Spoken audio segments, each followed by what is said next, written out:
Përshëndetje të gjithëve. Jam edhe në temë dhe tema që kemi në sot është organizimi i memorisë kryesore dhe krahasimi mes memorjes SSD dhe HDD. Spori pra filloi me memorien kryesore, pastaj vazhdon edhe kolegu me SSD dhe HDD.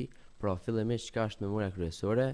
Memoria kryesore që njihet anglisht si RAM, Random Access Memory, pra është vendi ku ruhen të dhënat në CPU dhe janë të dhënat e tanishme të qastit. Pra sa më mirë të jetë e organizuar kjo memoria, aq më shpejt dhe më stabilisht kompjuteri jon.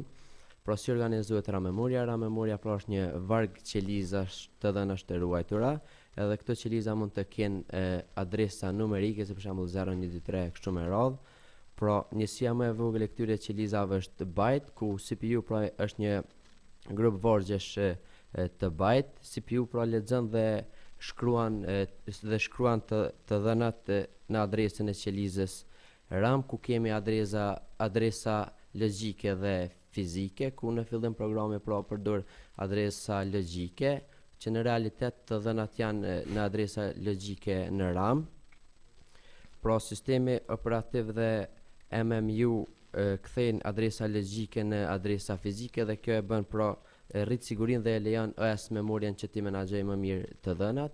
Edhe çka është tani OS memoria? Pra OS memoria ka për detyrë që të ndoj të dhënat në programe, të ndoj programet njëkohësisht të barabarta, ku kemi alodim të vazhdueshëm, i cili është një blok i vetëm në RAM, dhe kemi paging, ku OS memoria prandon bloqe të vogla të barabarta,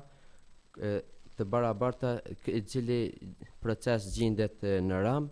Pse është i rëndësishëm mirë menaxhimi i memorjes kryesore RAM-it? Pra është shumë i rëndësishëm për shkak se rrit shpejtësinë e punës në CPU, lejon pra ekzekutim të shumë programeve njëkohësisht, edhe kujdeset që një program mos futet në hapësirën e një programi tjetër. Pa organizim të mirë, kompjuteri pra do jetë i ngadalt dhe jo i qëndrueshëm. Pra një mirë menaxhim i memorisë kryesore, një kompjuter i shpejt dhe stabil. Tani vazhdojmë edhe me pjesën e dytë që e ka kolegu, pra që është krahasimi mes SSD dhe HDD.